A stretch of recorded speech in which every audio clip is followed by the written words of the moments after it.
कवि सम्मेलन और मुशायरे की लेटेस्ट वीडियो देखने के लिए आप नमोकार चैनल को सब्सक्राइब जरूर कीजिए और वीडियो को सबसे पहले देखने के लिए बेल आइकन पर क्लिक करना ना भूलें। मैं एक ऐसे कवि को आपके बीच बुलाना चाहता हूं जो सेना के दर्द को राष्ट्र की वेदना बनाकर हिंदुस्तान में गाने का उसका संकल्प है। आज वो हमारे भाव में बंद कर हमारे बीच आए हैं। मैं बड़े आग्रह के साथ मेरे बड़े भाई योगेंद्र शर्मा को, प्रलोभन थे मगर मन के नियम संयम नहीं डूबे, हमारी आस्था के दीप सुंदरतम नहीं डूबे, जहां पागल अंधेरे की जरा सी एक धमकी पर विवश सूर्य भी डूबा, वहां पर ये नहीं डूबे। जोरदार तालियां बजाइए भाई योगेंद्र शर्मा, भीलवाड़ा राजस्थान। मैं चाहता हूं कि वे आए और अपने समग्र तेवरों का परिचय गुना से कराएं। एक बार आप उनके सम्मान में जोरदार तालियां बजाएं। जब वतन की अस्मिता ही डोलती हो लक्ष्य खोकर, जब वतन की अस्मिता ही डोलती हो लक्ष्य खोकर, शब्द शर से लक्ष्य का संधान कविता है सुनो। वाह। और क्षीर सागर के मथन से गरल का प्राकट्य हो तब सृष्टि के कल्याण हित विश्वपान कविता है सुनो। वाह। मांस नोचे धर्म का ही जब अधर्मी गिद्ध बनकर, धर्म रक्षा के स्वरों का गान कविता है सुनो। और सागरों के शांत जल में ज्वार का उन्माद भरकर, शब्द शक्ति जागरण अभियान कविता है सुनो। वाह। इस अभिनव अभियान में मैं सनातन धर्म का प्रहरी योगेंद्र अक्षर का अभीष्ट अनुष्ठान करता हूं।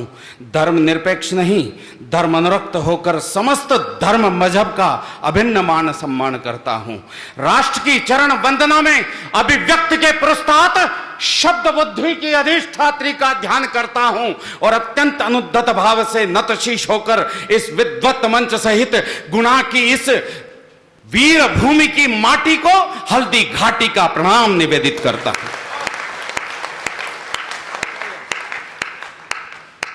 मेरी कविता शब्दों का 16 श्रृंगार नहीं है और मेरी कविता छंदों की मीठी रसधार नहीं है। मेरी कविता प्यासे भंवरों की गुंजार नहीं है और मेरी कविता सावन की मदहोश बहार नहीं है। मेरी कविता हंसी ठिठोली का व्यापार नहीं है, काव्य मंच की मर्यादा का कारोबार नहीं है। मेरी कविता सामंतों का वंदन हार नहीं है और हंस वेश में जिस्म फरोशी का दरबार नहीं है। मेरी कविता ओज भरी भाषा के द्वार खड़ी है, भूषण दिनकर की ड्योढ़ी पर पहरेदार खड़ी है। मेरी कविता समझौतों की शर्तों से इनकार करेगी, अवरोधों की चट्टानों से टकराकर टंकार करेगी। मेरी कविता खुददारी से युद्धों को स्वीकार करेगी, कुरुक्षेत्र में कौरव दल का कुल संहार करेगी। मेरी कविता भ्रष्ट व्यवस्था का प्रतिकार करेगी और मेरी कविता भारत मां की जय जयकार करेगी। वाह वाह भाई, बढ़िया योगेंद्र भाई, वाह वाह वाह वाह वाह वाह वाह वाह वाह। मेरी कविता वीर शहीदों का बलिदान कहेगी, भारत माता के अंतस का स्वाभिमान कहेगी, वाह, विश्व गुरु के सिंहासन का गौरव गान कहेगी और वंदे मातरम के अर्थों में अभ्युत्थान कहेगी। मेरी कविता भोले शंकर का विश्वपान कहेगी, सागर तट पर कुपित राम का शर संधान कहेगी, कुरुक्षेत्र के मध्य पार्थ से गीता गान कहेगी और शब्द शब्द में मेरी कविता हिंदुस्तान कहेगी। शब्द शब्द में।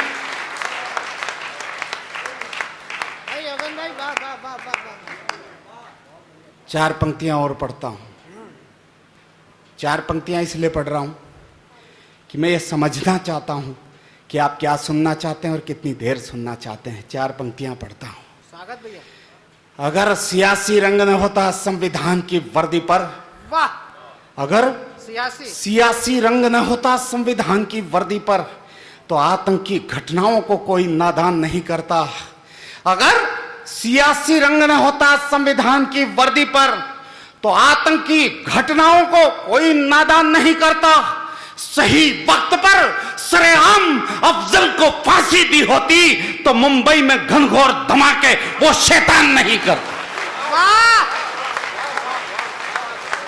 वाह वाह वाह वाह वाह वाह। एक मौका और देता हूं, कई हाथ खामोश, लेकिन एक मौका देता हूं। चारों पंक्तियां पूरी पढ़ता हूं। अगर सियासी रंग न होता संविधान की वर्दी पर तो आतंकी घटनाओं को कोई नादान नहीं करता। सही वक्त पर सरेआम अफजल को फांसी दी होती तो मुंबई में घनघोर धमाके वो शैतान नहीं करता। और एक शीश के बदले में यदि 10 हमने काटे होते, एक शीश के बदले में यदि 10 हमने काटे होते तो रणवीरों का वतन व्यर्थ में फिर बलिदान नहीं करता। 2-4 लफंगों की फांसी यदि लाल किले पर हो जाती। शुरुआत हुई, मेरे भाई ने कुछ पंक्तियां पढ़ी थी, लेकिन उससे पहले एक दर्द मेरे अंदर, एक सांसद ने कह दिया, उस भाषा का मैं यहां पर किसी भी रूप में उच्चारण नहीं करना चाहता, लेकिन एक सांसद ने कुछ ऐसा कह दिया जो मेरे देश की मर्यादा को, मेरे धर्म की मर्यादा को धूमिल कर रहा था। कविता मुझे याद नहीं है, अभी लिखने के क्रम में है, लेकिन फिर भी मेरा मन हो रहा है, एक बड़ा साहित्यकार इस मंच पर विराजमान है और मैं सोचता हूं कि अगर वो पंक्तियां मैंने नहीं पढ़ी तो इस मंच के साथ अन्याय हो जाएगा। एक बड़े कवि के साक्ष्य में मैं वो 4 पंक्तियां पढ़ना चाहता हूं और आप सबका एक बार उत्साह देखना चाहता हूं। निवेदन करता हूं, बाद में निवेदन करता हूं, मैं पंक्तियां पढ़ता हूं। आज मैंने आते ही मंच पर देखा, नमोकार चैनल के द्वारा इस मंच को पूरी तरह से रिकॉर्ड किया जा रहा है, पूरी तरह से इसकी रिकॉर्डिंग हो रही है। दूर दूर तक कवियों की भाषा को पूरे विश्व में फैलाने का काम नमोकार चैनल कर रहा है। मैं उनका साधुवाद करता हूं और आपने आज इनको यहां आमंत्रित किया, मैं आपका भी साधुवाद करता हूं, धन्यवाद ज्ञापित करता हूं। 4 पंक्तियां पढ़ता हूं। एक सांसद ने जिस भाषा का प्रयोग किया, केवल 4 पंक्तियां पढ़ूंगा, आप मुझे बताना कि मैं कहां तक सही हूं। निवेदन करता हूं, पंक्तियां अभी लिखी गई हैं, मुझे आदत नहीं है कागज से पढ़ने की, लेकिन मुझे इस स्लिप को देखना पड़ेगा उन 4 पंक्तियों के लिए। मैं आपसे आज्ञा चाहता हूं, क्षमा चाहते हुए आज्ञा चाहता हूं, निवेदन करता हूं। स्वागत भाई।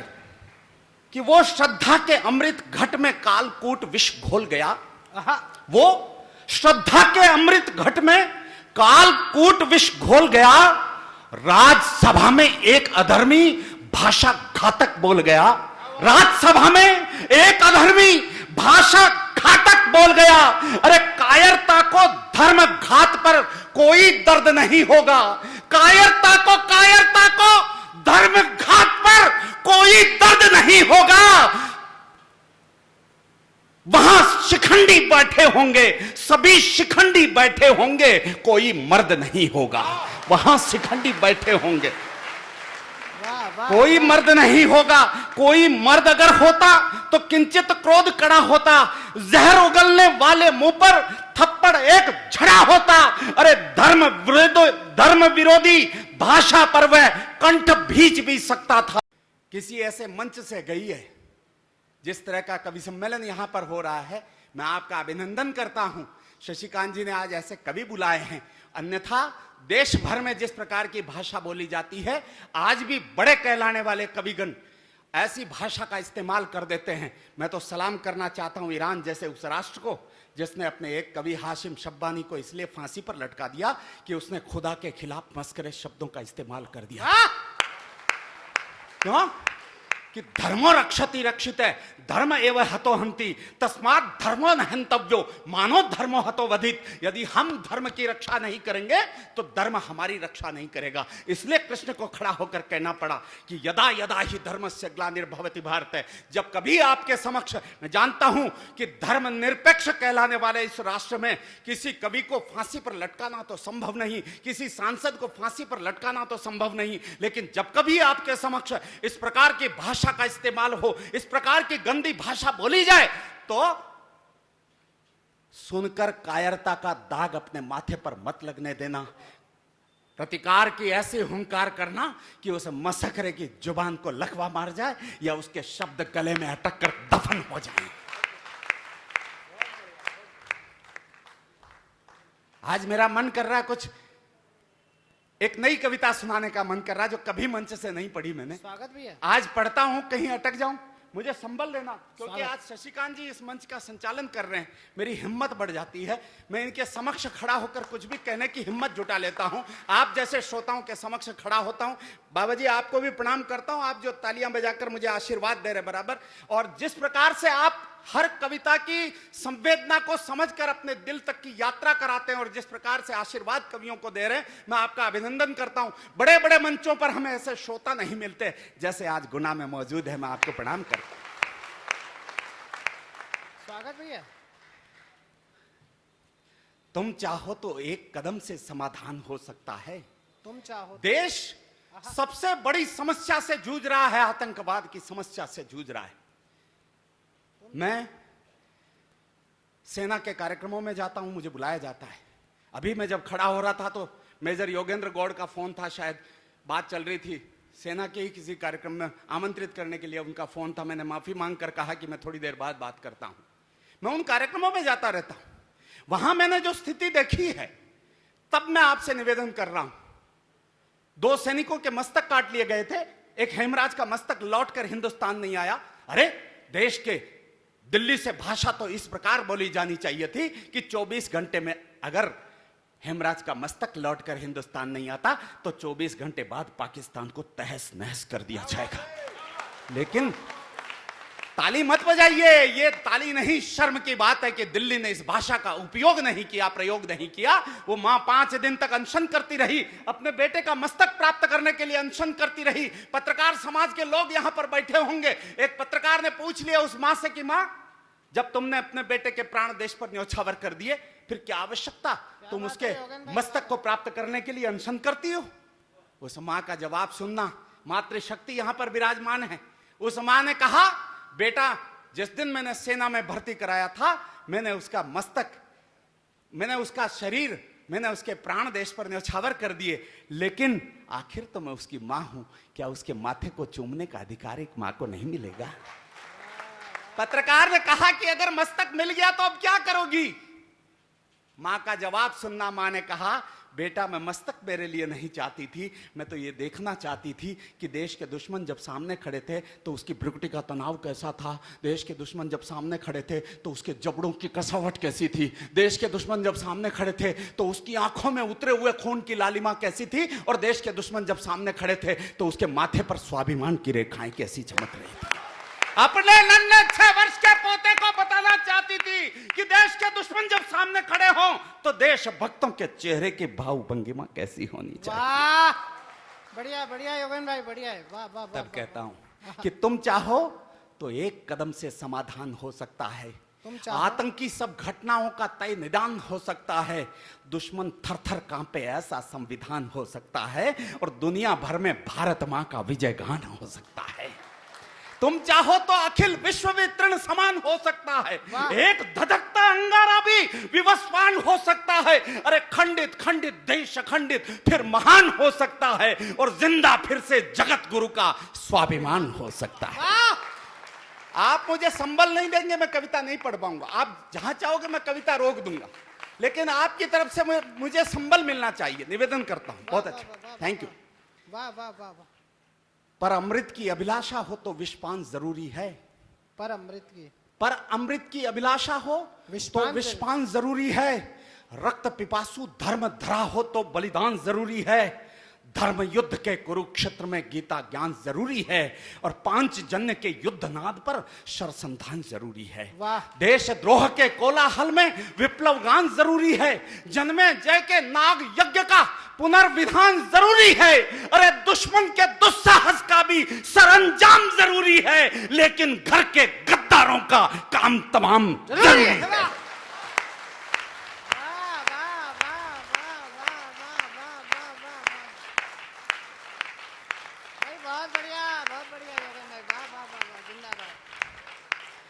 कटते हुए वृक्ष से कुल्हाड़ी ने कहा, वृक्ष, तुम्हारी तो नियति ही कटना है। एक हिंदुस्तान की तस्वीर देखिएगा। कटते हुए वृक्ष से कुल्हाड़ी ने कहा, वृक्ष, तुम्हारी तो नियति ही कटना है। मैं जब तुम्हें काट रही हूं तो इतना दर्द क्यों हो रहा है? वृक्ष का जवाब सुनिएगा। वृक्ष ने कहा, कुल्हाड़ी, मेरे ही वंश का अंश जब मेरे विध्वंस का कारण बन गया हो, और ये दंश मुझे मेरी छाती और कसाबों को तो जिहादी बतलाते हैं, और भगत सिंह जैसे वीरों को आतंकी कह जाते हैं। भगत सिंह जैसे वीरों को आतंकी कह जाते हैं। भगत सिंह जैसे वीरों को आतंकी कह जाते हैं। सरेआम दुश्मन के झंडे सड़कों पर लहराते हैं। और तिरंगा जला जला कर सारा देश जलाते हैं। और अगली पंक्ति, हो सकता है मैं गलत हूं, लेकिन आप अगर हस्ताक्षर कर देंगे तो फिर पूरे देश में पढ़ूंगा। और तिरंगा जला जला कर पूरा देश जलाते हैं, पत्थरबाजों के हाथों में पत्थर वही थमाते हैं और छेद उसी में कर जाते हैं जिस थाली में खाते हैं। छेद उसी में कर जाते हैं। वाह वाह वाह वाह वाह वाह योगेंद्र भाई जिंदाबाद, वाह वाह वाह वाह भाई, बहुत अच्छे। सेना पर आघात करे या देशद्रोह की बात करे, सेना पर भारत के गद्दार वही जो भारत मां पर घात करे। आस्तीन में सांप पालना हमको अब स्वीकार नहीं, आस्तीन में सांप पालना हमको अब स्वीकार नहीं। इस धरती पर गद्दारों को जीने का अधिकार नहीं।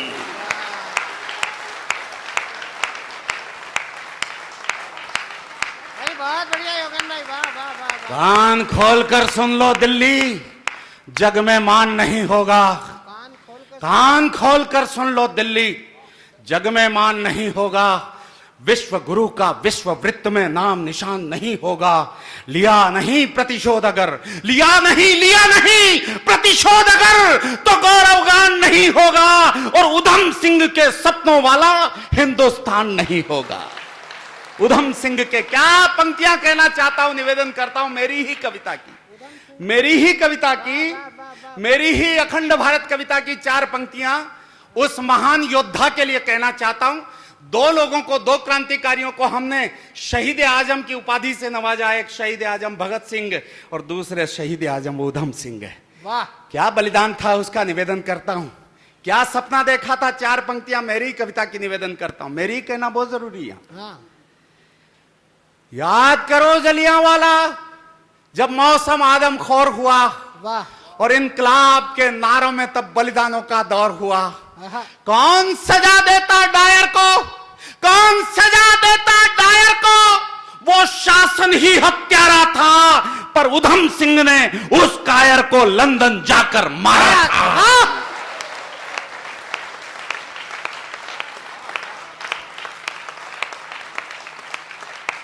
वीरों का धीरज से बेशक चोली दामन नाता है।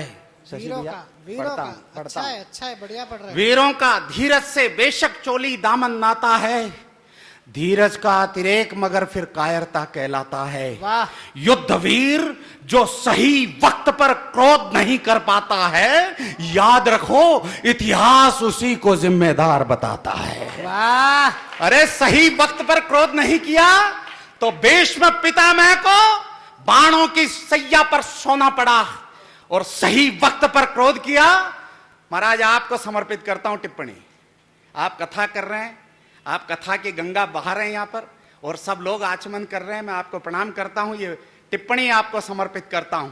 भीष्म पितामह ने वक्त पर क्रोध नहीं किया तो उन्हें बाणों की सैया पर लेटना पड़ा, लेकिन जटायु ने वक्त पर क्रोध किया तो राम की गोद नसीब हुई साहब।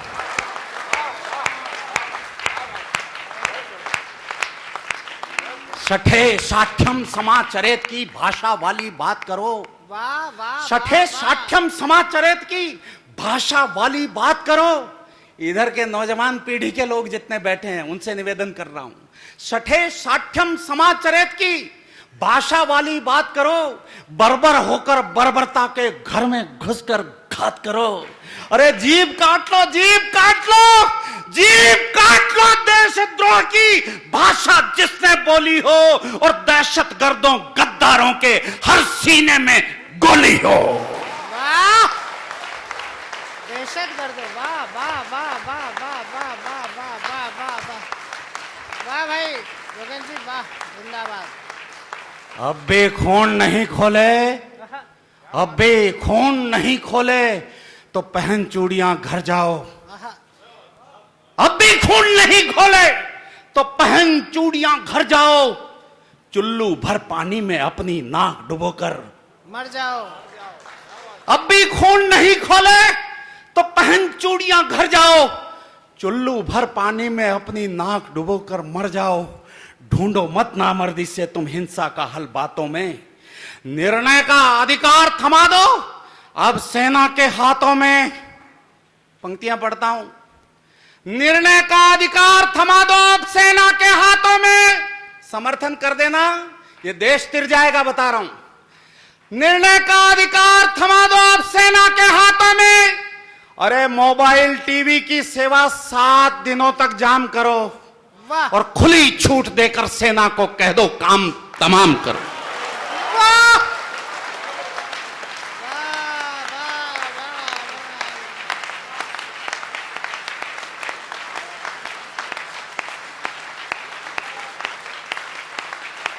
पंक्तियां पढ़ रहा हूं, ये खामोश है मेरा भाई, बात कर रहा है जो। आपके हाथ नहीं उठे दोस्त, हाँ आपके हाथ नहीं, अभी नहीं। मैं पंक्तियां 2 तुम्हारे लिए खास पढ़ता हूं।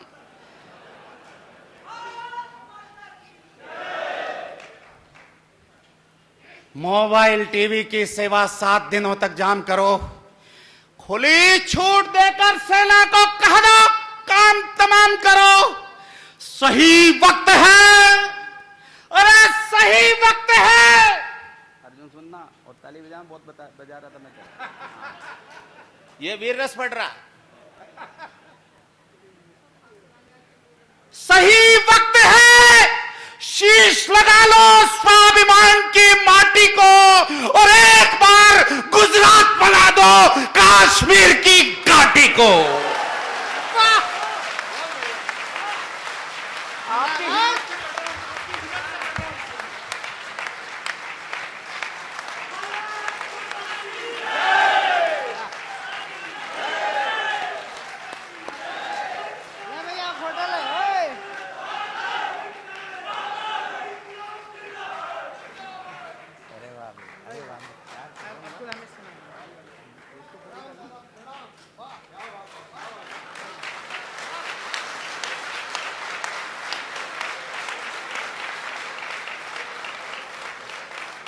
एक बात कहना चाहता हूं,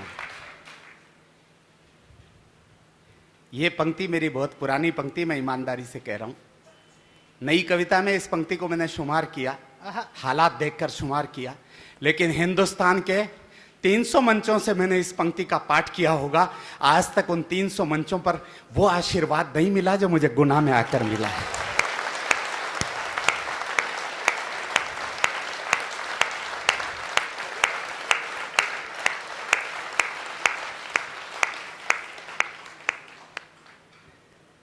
बहुत बहुत आपका आभार ज्ञापित करता हूं। खुली छूट देकर सेना को कह दो काम तमाम करो। सही वक्त है, शीश लगा लो स्वाभिमान की माटी को। एक बार गुजरात बना दो कश्मीर की घाटी को। आतंकी जो जेलों में है, आतंकी जो जेलों में है, उनको ऐसा झटका दो, चौराहों पर गोली मारो या सूली पर लटका दो।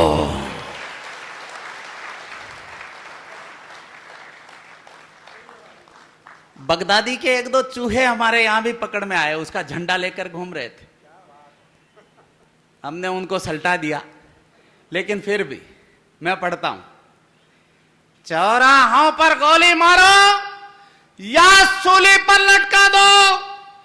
बगदादी के बाकी चूहे पकड़ पकड़ कर चटका दो और उनकी मुंडी काट काट कर ताजमहल पर लटका दो। वाह,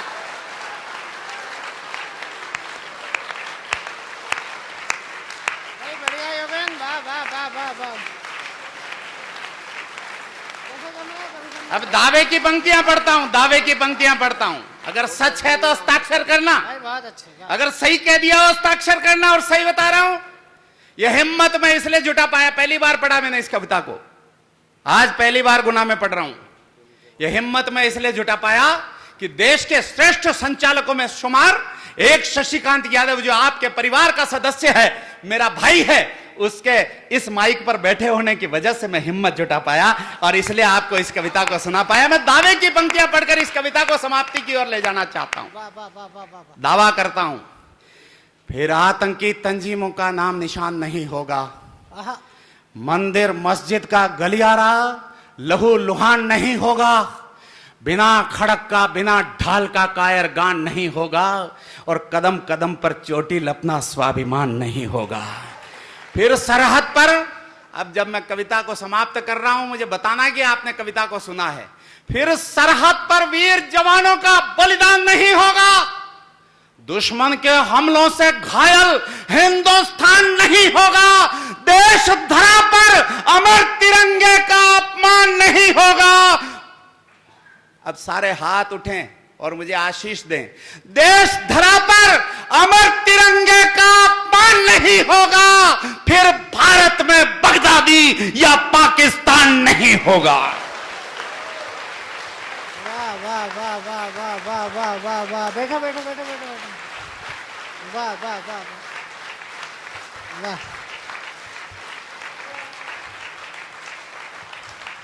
एक कविता, वैसे मैं काव्य पाठ हो गया, अगर आप कहो तो बैठ जाऊं। नहीं, मुझे मैं एक बात कहना चाहता हूं। भाई ने अपने तर्क रखे कश्मीर को लेकर, आतंकवाद को लेकर।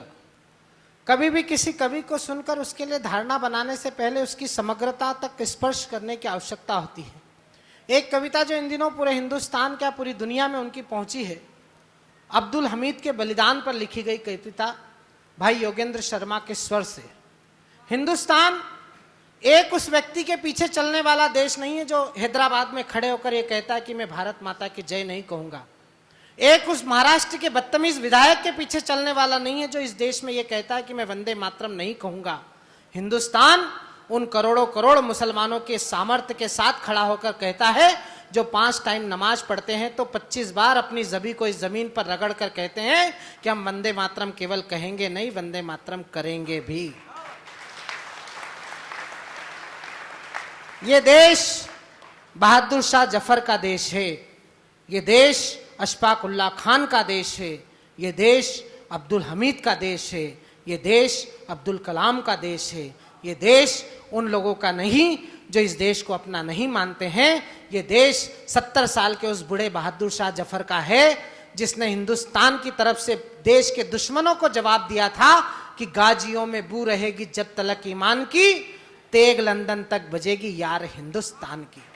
आइए मैं एक कविता से इस कवि सम्मेलन को भी एक नई दिशा देना चाहता हूं। और भाई योगेंद्र शर्मा अगर आए किसी कवि सम्मेलन में और अब्दुल हमीद ना पढ़े तो ऐसा लगता है कि हम गंगा के किनारे तो गए लेकिन उसमें डुबकी लगाने से चूक गए। मैं ये डुबकी का अवसर छोड़ना नहीं चाहता हूं। एक बार आप सबकी तरफ से भाई योगेंद्र से निवेदन करता हूं, आप जोरदार तालियां बजाकर मेरी बात का समर्थन करें कि भाई योगेंद्र शर्मा इस कविता। मैं उस प्रदेश से आता हूं जहां ख्वाजा साहब की दरगाह है, अजमेर। स्वागत भाई। जब 2 सैनिकों के मस्तक काटे गए उसके 1 महीने बाद उस देश का प्रधान हमारे राजस्थान आकर अजमेर में जियारत करना चाहता था। जयपुर में सरकार के लोगों ने उसका भरपूर स्वागत किया, लेकिन तब जब वो अजमेर जाना चाहता था, हमारे यहाँ ये परंपरा है दरगाह की कि जब भी कोई वहां पर विदेश के प्रधान आते हैं चाहिए। उन्होंने पूरा मर्यादा ग्रंथ लिखा और हमको ये वहम नहीं है कि हम कोई कवि हैं। अरे 13 ग्रंथों का रचनाकार तुलसीदास कहता है कि कवित विवेक एक नहीं मोरे, सत्य कहूं लिखे कागज कोरे। हम क्या कविता करेंगे? और हमें तो पढ़ना भी नहीं आता, लिखना भी नहीं आता, अभिव्यक्ति की विधा का ज्ञान भी तो नहीं है, आसक्ति या अनुरक्ति आरती भजन भक्ति पूजा पद्धति का हमें भान भी तो नहीं है। कवि और कविता का मिथ्या अभिमान होगा पर मां की ममता का भान भी तो नहीं है। अरे दुष्ट दंभी जैसे भी हैं तेरे बेटे बेटी है मां, वरना हमारी पहचान भी तो नहीं है। हम तो उस मां से जो मिलता है प्रसाद हथेली पर लेकर आते हैं, आपके समक्ष परोस देते हैं, हमें कुछ नहीं आता साहब, हम उसी से मांग कर लाते हैं। हे वागीशा वागीश्वरी वाग देवी कादंबरी वेदों की वेताली हमें वाणी का वितान दो। वाह। सारे गम पद निशा वाली सर गम हमें साहित्य कला की सुधि सुर संविधान दो। अरे छोटे छोटे अधमों को छाती से लगाती हो मां, वो तुलसीदास वो कालिदास, छोटे छोटे अदमों को छाती से लगाती हो मां। रात को 2 बजे तुलसीदास ससुराल पहुंच गए, कहने लगे कि मुझे इस संसार से भय लगता है, मैं तुम्हारे बिना प्रिय रह नहीं सकता। क्या बात है भाई। तब रत्नावली कहती है रत्नावली ने कहा कि अस्थि चर्ममय देह मम, या में ऐसी प्रीति थोड़ी भी रघुनाथ में हो न, तो न होती भवभीति। अगर थोड़ी भी रघुनाथ में होती तो तुम्हें इस भव का भय नहीं होता। वो कालिदास जिस डाली पर बैठा था उसी को काट रहा था। विद्योत्मा का विवाह उसके साथ इसलिए कर दिया गया। तब पंक्ति लिखता हूं कि छोटे छोटे अधमों को छाती से लगाती हो मां, अधम बड़े हैं हम, चरणों में स्थान दो, और दृग बिंदुओं से तेरे चरण पखारे हम, दर के भिखारी हमें अक्षरों का दान दो। हम क्या करेंगे, हम तो वो प्रसाद लेकर आते हैं, आपके पास चले आते हैं। इसलिए निवेदन करता हूं, लाइट चली गई, लोग हरकत में आ गए, ऐसा नहीं करना चाहिए। हम तुलसी के इस महान बड़े मंच पर विराजमान हैं। आप सब लोग जो नीचे बैठे हैं, आप ज्यादा वजनदार लोग हैं। ये जो ऊपर बैठे हैं इनमें हल्कापन है। ये जो ऊपर बैठे हुए हैं इनका पलड़ा इसीलिए ऊंचा है कि ये हल्के हैं। आप ज्ञान में भारी हैं, आप योग्यता में, क्षमता में सब तरह से भारी लोग हैं। थोड़ा सा आप मर्यादा का पालन करें। मैं जो कविता पढ़ने जा रहा हूं उस कविता में इस तरह की हलचल मुझे नजर ना आए, बस इतनी सी मेहरबानी आप कर दीजिएगा। तब अजमेर के ख्वाजा साहब की दरगाह के प्रमुख दीवान, ये परंपरा है वहां पर कि कोई किसी देश का प्रधान जब आता है तो उसकी अगवानी के लिए, उसकी दस्तारबंदी के लिए, उसके इस्तकबाल के लिए वहां पर जो प्रमुख दीवान होता है उसको खड़ा होकर आगे आना पड़ता है। लेकिन तब मेरी दरगाह के प्रमुख दीवान जनाब जैनुल आबेदीन अली खान ने कहा कि मैं ऐसे देश के प्रधान की अगवानी नहीं करता जिसके माथे पर मेरे देश के सैनिकों का कत्ल करने का इल्जाम लगा हुआ हो। मैं उस देश से आता हूं और एक ऐसे व्यक्तित्व को खड़ा करना चाहता हूं। 65 के युद्ध में हम युद्ध करने लायक ही नहीं थे। 62 का युद्ध हम चीन से जिस प्रकार लड़े थे, 65 के युद्ध में हमारे सैनिक केवल गन लेकर खड़े थे और सामने पैटर्न टैंक खड़े थे। क्या बात है योगन भाई, पैटर्न टैंकों के सामने हमारे सैनिक गन लेकर खड़े थे। ये तो कहीं किसी मां का आशीर्वाद सैनिक के माथे पर था, किसी बहन की दुआ राखी के रूप में उसकी कलाई पर बंधी हुई थी। अरे किसी पिता का स्नेह, किसी पिता का दुलार उसके हृदय के अंदर पल रहा था। शायद इसलिए हिंदुस्तान ने उस युद्ध में विजय प्राप्त कर ली। मैं उस सैनिक को खड़ा करना चाहता हूं जिस सैनिक ने शहीद होने से पहले भारत की विजय पर अपने हस्ताक्षर कर दिए थे। धामपुर का रहने वाला, गाजीपुर जिले का वो महान योद्धा जिसने 7 पैटर्न टैंकों की धज्जियां अपनी गन की गोलियों से उड़ा दी थी। वाह, वो अब्दुल हमीद जिसे परमवीर चक्र भारत की सरकार ने मरणोपरांत प्रदान किया। आज तक हिंदुस्तान के इतिहास में 21 परमवीर चक्र प्रदान किए गए, जिसमें से एक अब्दुल हमीद के खाते में जाता है। साहब क्या बात है भैया, ये कविता मेरी साधना है। माफ करना, मुझे आदेश हुआ इसलिए इस कविता का मैं पाठ कर रहा हूं। आप मुझे संबल देंगे तो कविता पूरी कर पाऊंगा, निवेदन करता हूं। और पहली बार नमोकार चैनल के समक्ष खड़ा होकर इस कविता का पाठ मैं पहली बार कर रहा हूं, सुनिएगा। वाह वाह वाह, हिंद की जय, हिंद की जय शोर चारों ओर था। वाह घन विभेदी गर्जना का दौर भी घनघोर था। वाह, क्या गजब दीवानगी थी, क्या गजब दीवानगी थी, क्या गजब दीवानगी थी, क्या गजब उन्माद था। पाक की मुर्दानगी पर हिंद जिंदाबाद। वाह वाह, युद्ध सरहद पर छिड़ा ये रेडियो बोला अभी। आहा, चल दिया संकल्प लेकर युद्ध में हमीद भी। साथियों को ध्वंस के रणगीत गाते देखकर, सरजमी पर पाक पैटर्न टैंक आते देखकर, आसमां सी तन गई थी आज उसकी ब्रुकटियां। सुर्ख रक्तिम हो उठी थी चक्षुओं की पुतलियां। हौसले थे तुंग, हौसले थे तुंग, हिम्मत के शिखर भी चढ़ गया और देश रक्षा के लिए हमीद आगे बढ़ गया। वाह वाह वाह वाह वाह वाह वाह वाह वाह वाह वाह वाह, वो चला द्रुत वेग से हरी छातियों को चीरता। बढ़िया योगन भाई, झुक गया अंबर पगों में देख उसकी वीरता। भारती का लाल अब्दुल दुश्मनों का काल था। सच कहूं भारती का लाल अब्दुल दुश्मनों का काल था। सच कहूं तो सिंघनी के दूध का दिक्पाल था। आज तो उसकी रगों में आंधियों सा वेग था और फड़फड़ाते बाजुओं में जोश का अतिरेक था। थाम कर गन हाथ में, थाम कर गन हाथ में जब मुट्ठियां कसने लगी तो पाक पैटर्न टैंकरों की धज्जियां उड़ने लगी। गीदड़ों की टोलियों में खौफ सा छाने लगा। आज तो यमराज अब्दुल मौत बरसाने लगा। दुश्मनों के जिस्म गाजर मूलियों से कट गए, पाक के वैशी दरिंदे बोटियों में बट गए, त्रस्त बुजदिल बैरियों के हौसले ही पस्त थे, त्रस्त बुजदिल बैरियों के हौसले ही पस्त थे, 7 पैटर्न टैंक उनके सामने ही ध्वस्त थे।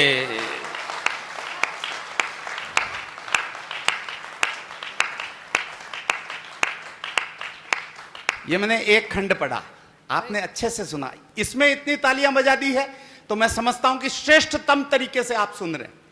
काल का विकराल तांडव फिर शुरू होने लगा, काल का, पर उसी पल एक गीदड़ अनवरत रोने लगा।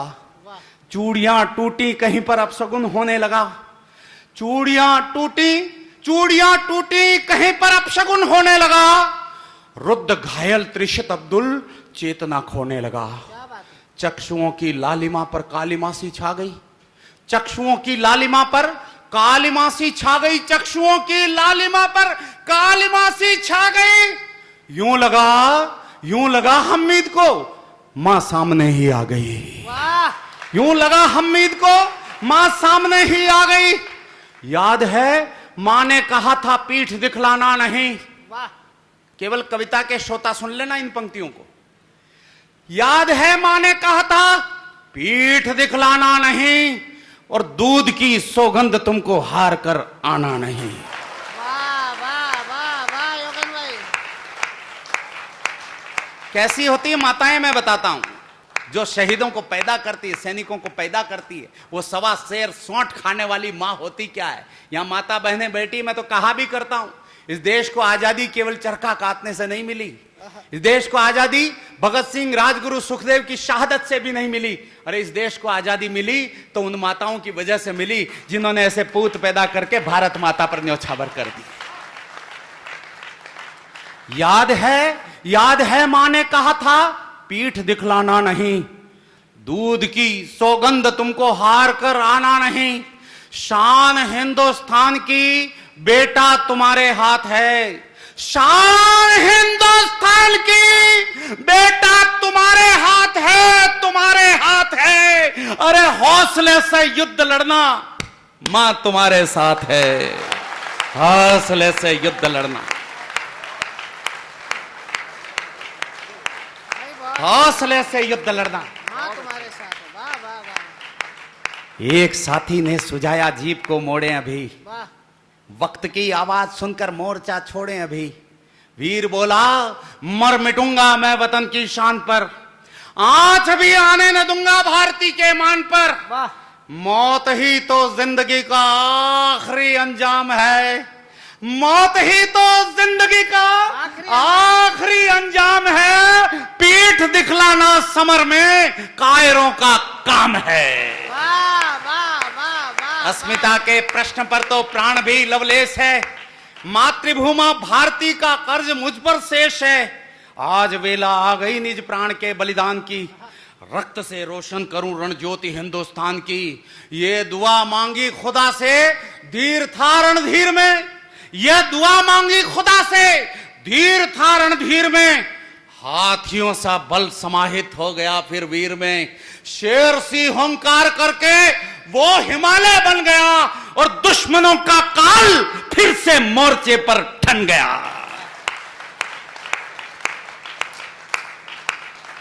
कविता के 2 खंड 10-10 पंक्तियों के थे, मैंने आपको सुना दिए। तीसरा खंड 10 पंक्तियों का, जो कुछ मैंने अब तक जुबान से कहा आपने कान से सुना। अब मैं जुबान से नहीं कहना चाहता, मैं दिल से कहना चाहता हूं और गुजारिश करता हूं दिल से सुन लेना, निवेदन कर रहा हूं। स्वागत गजन योगन भाई। वाह वाह वाह वाह। दुश्मनों का काल फिर से मोर्चे पर ठन गया, पर खुदा को आज तो कुछ और ही मंजूर था, पर खुदा को आज तो कुछ और ही मंजूर था, और ही मंजूर था, पर खुदा को आज तो कुछ और ही मंजूर था। आज शायद काल के वशकाल भी मजबूर था। हाय हाय हाय हाय। दनदनाता एक गोला वीर से टकरा गया, दनदनाता एक गोला वीर से टकरा गया। आग की लपटें उठी, आकाश भी थर्रा गया, और एक पन्ना जुड़ गया, एक पन्ना जुड़ गया इतिहास में बलिदान का, और शीश ऊंचा कर गया हमीद हिंदुस्तान का। वाह वाह वाह वाह वाह वाह वाह वाह भाई योगेंद्र जिंदाबाद। शीश ऊंचा कर गया हमीद हिंदुस्तान का। वाह वाह वाह वाह वाह वाह वाह वाह।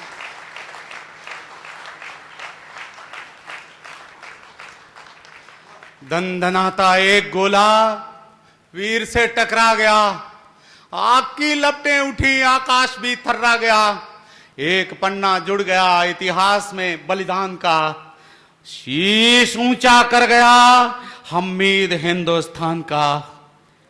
ये शब्द पूरा देश था। गमज़दा गमगीन उसके गांव का परिवेश था। अरे धामपुर की धूल माटी ताल नदियां रो पड़ी, हर जवां बूढ़ी निगाहें गांव गलियां रो पड़ी। वो पिता का प्यार बोला,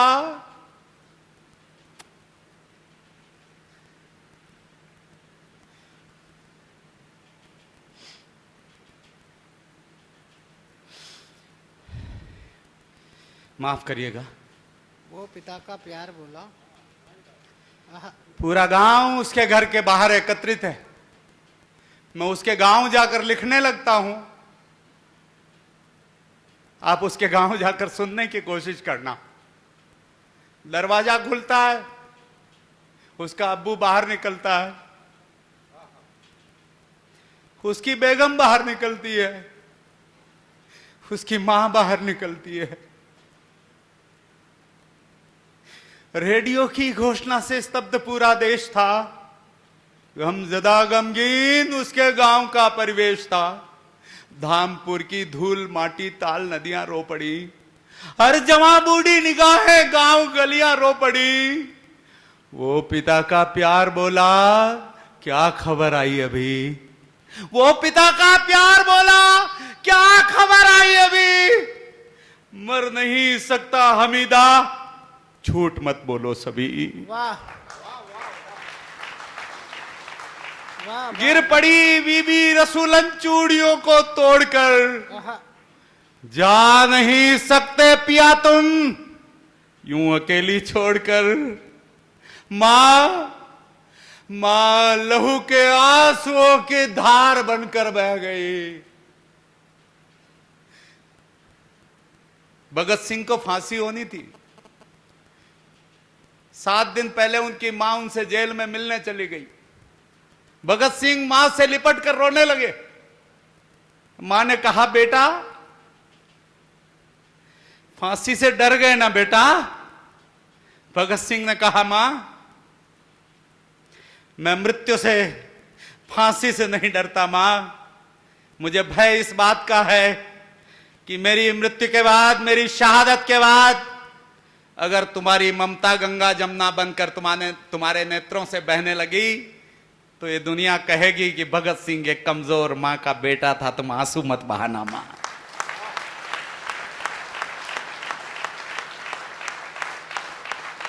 मां विद्यावती भगत सिंह की शहादत के बाद रोने लगी। लोगों ने कहा, मां तुम्हारा बेटा तो देश पर बलिदान हो गया, आंसू बहाती हो। विद्यावती ने कहा, बेटा ये आंसू मैं इसलिए नहीं बहाती कि भगत सिंह शहीद हो गया, ये आंसू मैं इसलिए नहीं बहाती कि भगत सिंह नहीं रहा, ये आंसू तो मैं इसलिए बहाती हूं कि विधाता ने इस कोख में और भगत सिंह दिया होता तो इस भारत माता पर न्योछावर कर देती बेटा।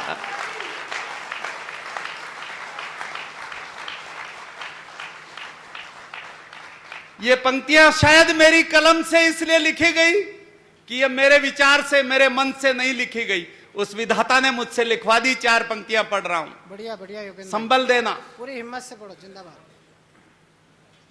वो पिता का प्यार बोला, क्या खबर आई अभी? मर नहीं सकता हमीदा, झूठ मत बोलो सभी। गिर पड़ी बीवी रसूलन चूड़ियों को तोड़कर, जा नहीं सकते पिया तुम यूं अकेली छोड़कर, मां मां लहू के आंसुओं की धार बनकर बह गई, घात की आघात को चट्टान बनकर सह गई। सूरमा की शेरनी मां, सूरमा की शेरनी मां क्या गजब ही कह गई, क्या गजब ही कह गई। अरे पीठ पर भी घाव है क्या, पूछती ही रह गई।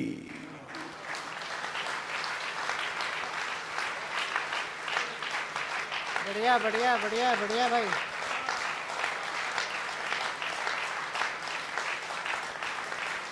मुझे शशिकांत जी ने यह कविता इसलिए पढ़ने के लिए कहा कि इनको पता था यहां कविता के समझदार लोग बैठे हैं। ये पंक्ति कई बार खामोशी पैदा कर देती है क्योंकि लोगों के समझ में नहीं आती। मैं आपको प्रणाम करता हूं। कवि सम्मेलन और मुशायरे की लेटेस्ट वीडियो देखने के लिए आप नमोकार चैनल को सब्सक्राइब जरूर कीजिए और वीडियो को सबसे पहले देखने के लिए बेल आइकन पर क्लिक करना ना भूलें।